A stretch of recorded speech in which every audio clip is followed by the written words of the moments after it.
Hi everyone, welcome back to my channel. My name is Becky and I like to read.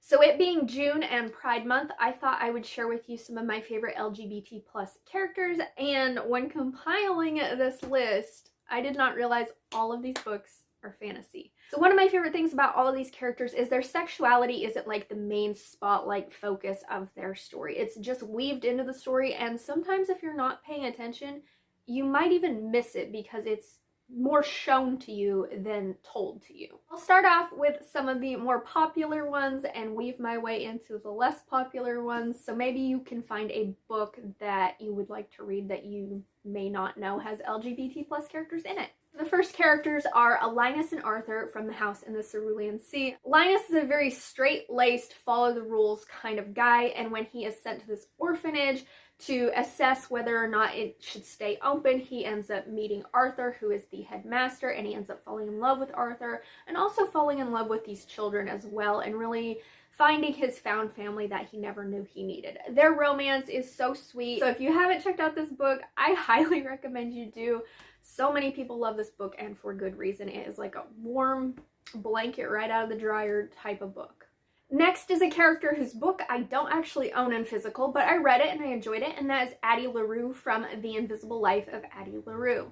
Addie is a young woman who at the age of 17, she is on the verge of being married, and she really doesn't want to be married. She wants to explore the world and live a little bit, so she makes a deal with the devil to live, and he grants her that, but the caveat is no one will remember her. Addie is about 300, I think, years old, and as you can imagine, within a 300-year time span and nobody remember you, you are going to have lots of romantic and sexual encounters, and you get to see her have not even relationships, I would say, because nobody can remember her. How can you have a relationship with somebody who doesn't remember you the minute that you turn your back? But she has encounters with both men and women along her journey through life. Another one of my favorite characters is Moore from the A Court of Thorns and Roses series. Specifically in A Court of Wings and Ruin, we find out more sexuality, and that I would say she's more lesbian than bisexual, because while she does have relationships with both men and women, she makes it very clear that she prefers women, and she sort of uses her relationships and encounters with men as sort of a cover-up for that. I really love Moore's character. She's a very emotionally strong and physically strong woman. She really takes charge of who she is. She does have some insecurities that hold her back. I would love to see Moore get her own story with her own relationship and see that fleshed out a little bit more. There is a side character in A Court of Silver Flames that we sort of get a hint as to might be interested in her. I don't know if that's the romantic avenue I would like to see her go down, but I would like to see her be able to enter into a relationship where she is truly happy. The next character I have to share with you is Enrique from the Gilded Wolves series. He is one of several sort of found family individuals who come together to help this man named Severin get his magical inheritance back.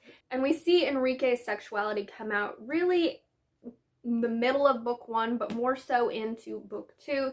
He has a romantic relationship with another side character, and his character is just, you just want to protect him because he is so sweet. He just wants the best for everybody, and he sort of isn't getting his happily ever after that he deserves. Reading is subjective, and how I interpret a character and how somebody else would interpret a character is two totally different things.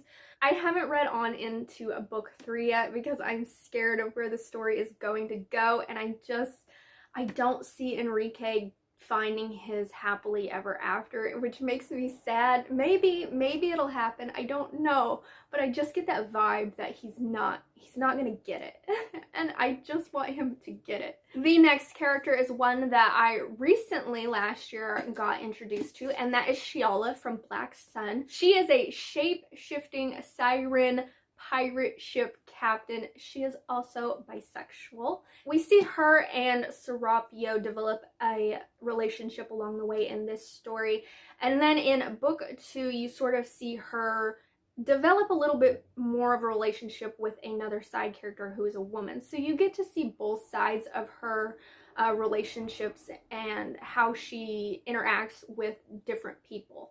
I really liked seeing that in her. I liked seeing her get a little bit more page time with a female relationship instead of just Serapio. Okay, the next few books are pretty like underrated books in my opinion. So the first is going to be Nita and Covet from the Market of Monsters series, all 3 books really. This representation was very muted and very understated to the point where I didn't really spot it until book 3. Within books 1 and 2, I was just really enjoying that they had this very platonic relationship that I didn't see it going anywhere romantically. However, in book 3, it's just like a couple of sentences mentioned where both of them say that they don't really have sexual feelings and they don't think that they could be with someone in that romantic sense, which said asexual to me as a reader. And I do know that the author has stated that she has put LGBT characters in her books and it's just up to the reader to determine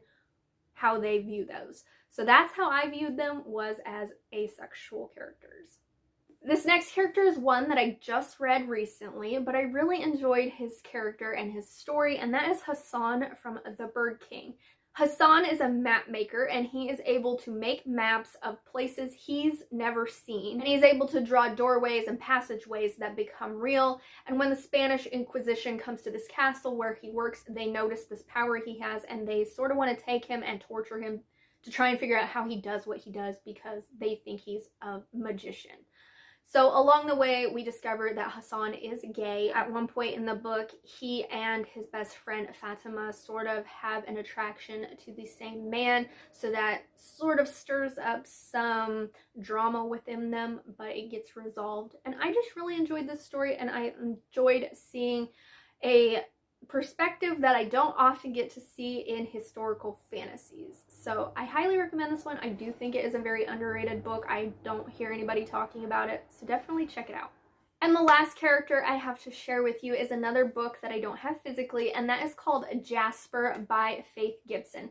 This is one of many books within her Stone Society series, which is a urban fantasy in which gargoyles and humans have been living together for many a year. It's set in the future, but they don't have the best relationship, and so the gargoyles pretty much stay to their side and the humans stay to their side.